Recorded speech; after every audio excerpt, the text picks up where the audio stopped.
గౌరవ మంత్రివర్యులు కోమటిరెడ్డి వెంకటరెడ్డి గారికి,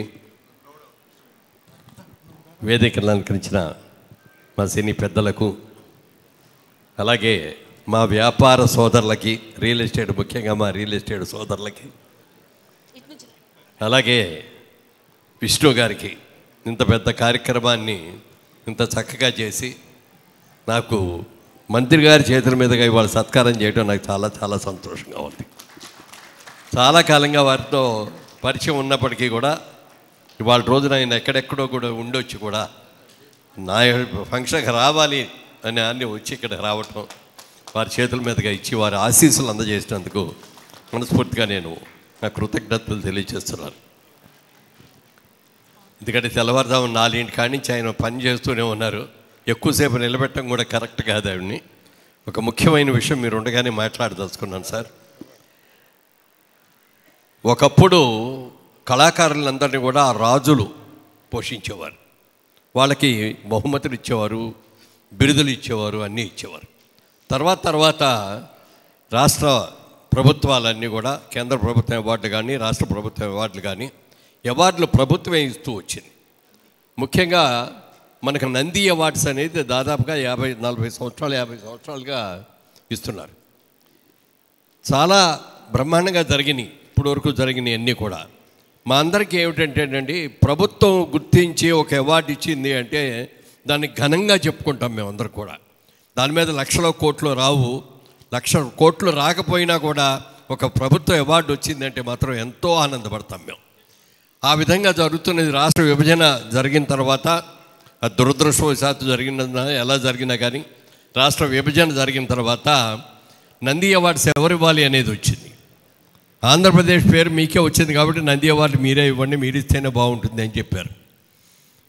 ఆ ప్రభుత్వం వచ్చిన తర్వాత ఒక 3 years ఇచ్చారు చంద్రబాబు నాయుడు గారు. తర్వాత ఆయన కూడా ఈ ఎలక్షన్ హడావులు ఇవన్నీ ఉంటాయి, అది కూడా గత 2-3 సంవత్సరాలుగా ఇవ్వట్లేదు. అది కూడా ఈ ప్రభుత్వం జగన్మోహన్ రెడ్డి గారి ప్రభుత్వం వచ్చిన తర్వాత కూడా ఈ 5 ఏళ్లలో కూడా ఇవ్వలేదు.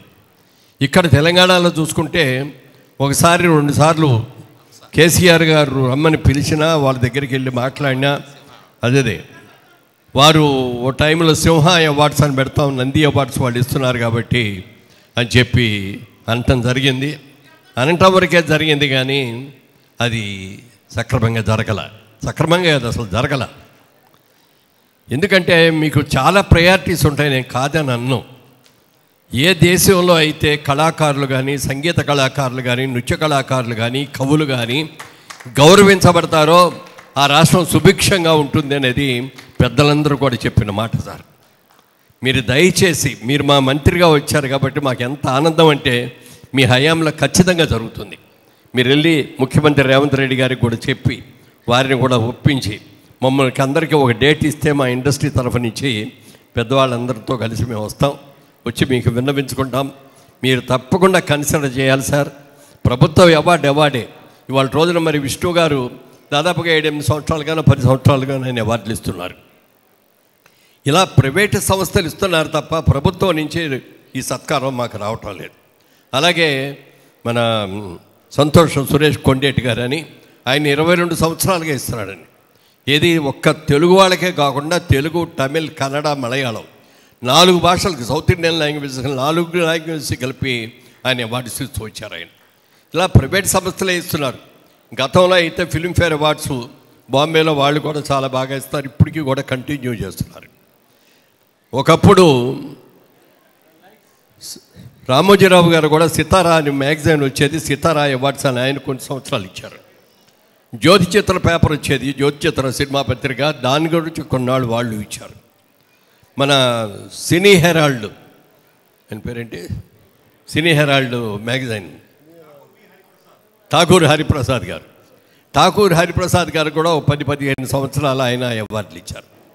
ఇప్పుడు అందరూ కూడా చల్లబడిపోయారు. ఒక ప్రైవేట్ సంస్థలో ఇస్తున్నది ఇప్పుడు విష్ణు గారును కొండేటి సురేష్ వీళ్ళిద్దరే జాగ్రత్తగా ఇవ్వటం, బాగా చేయటం, ఫంక్షన్ అద్భుతంగా చేయటం ఇవన్నీ కూడా చేస్తున్నారు. దయచేసి మా అందరి విన్నపం సార్, మీరు ఏ రోజున రమ్మన్నా, మీరు తెల్లవారుజామున 4 గంటలకు లేస్తున్నారు కాబట్టి 4 గంటలకు మమ్మల్ని రావడానికి కూడా మేము సిద్ధంగా ఉన్నాం సార్. మీరు మాకు టైం అపాయింట్మెంట్ మీరు ఇవ్వండి, మేము వస్తాం, మేమందరం విన్నవించుకుంటాం. మీరు మరి ముఖ్యమంత్రి గారితో కలిపి ఏదైనా మీటింగ్ కనుక పెట్టేటైతే ఆ మీటింగ్లో కూడా మేమందరం కూడా వస్తాం. మీరందరూ కూడా పరిశ్రమని గౌరవించండి అని కోరుకుంటున్నాం. ఇవాళ టీవీ రంగం బ్రహ్మాండంగా ఉంది. ఈ రెండింటికి మూలమైనటువంటి నాటక రంగానికి కూడా నా హయాంలోనే చంద్రబాబు నాయుడు గారిని ఒప్పించి నాటక రంగానికి కూడా నంది అవార్డ్స్ చేయించాం సార్.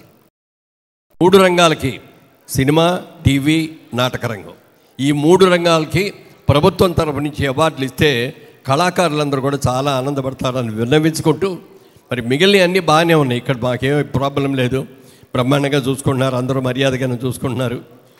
మీరు ఆంధ్ర వాళ్ళు అక్కడికి వెళ్ళండి అని అనకుండా మమ్మల్ని కూడా చాలా గౌరవంగా చూస్తున్నందుకు చాలా చాలా సంతోషంగా ఉంది.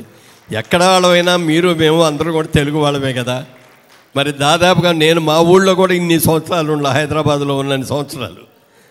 అందుకని తప్పకుండా మీరు అది చెయ్యాలని, మీ సమక్షంలో ఇది జరగాలని మనస్ఫూర్తిగా కోరుకుంటున్నాను సార్. ఇది మీరు పెద్ద మనసు చేసుకొని ఇది సాధ్యమైన తొందరలో ఈ సంవత్సరమే మొదలు పెట్టించాలని మనస్ఫూర్తిగా. నూతన సంవత్సరం వస్తుంది కాబట్టి ఇదివరకు ఎన్టీ రామారావు గారు ఉండగా ప్రతి ఉగాది పండగకి ఇచ్చారు ఆయన. తెలుగు ఉగాది అంటే ఆ రోజున అవార్డ్స్ ఫంక్షన్ అని చెప్పి అది కంటిన్యూస్గా ఒక 7-8 సంవత్సరాలు పర్ఫెక్ట్గా చేశారు. తర్వాత చంద్రబాబు నాయుడు గారు వచ్చారు, ఆయన కూడా చేశారు. అలాగే ఎన్టీ రామారావు గారు ముఖ్యమంత్రిగా ఉన్నప్పుడు ఇంటర్నేషనల్ ఫిల్మ్ ఫెస్టివల్ చేసామండి ఇక్కడ వరల్డ్ మొత్తాన్ని. అప్పుడు రామారావు గారు నన్ను పిలిచి, మురళీమోహన్ గారు మీరు ఎలా చేస్తారో నాకు తెలియదు, మళ్ళీ నభూతో నా భవిష్యత్తు అన్నంతగా వాళ్ళు ఎక్కడా కూడా ఇంత అద్భుతంగా చేసినట్టుగా కాకుండా చెయ్యాలి అన్నారు. అంత బాగా చేసాం, అంత మంచి పేరు వచ్చింది. అలాగే చిల్డ్రన్స్ ఫిలిం ఫెస్టివల్ అని చెప్పి అది ఎక్కువ గోవాలో జరుగుతుంది. దానికి పర్మనెంట్ వెన్యూ అని చెప్పి హైదరాబాద్కి ఇచ్చారు. కొన్ని సంవత్సరాలు నడిపాము ఇక్కడ, అది కూడా ఆగిపోయింది. కాబట్టి ఈ ప్రభుత్వం చేసే సత్కారం కోసం మేమందరం కూడా ఆవురావురమంటూ వేచి ఉన్నాము. మా బాధని, మా రిక్వెస్ట్ని ఇవ్వాలని మనస్ఫూర్తిగా కోరుకుంటున్నాను. నమస్కారం సార్.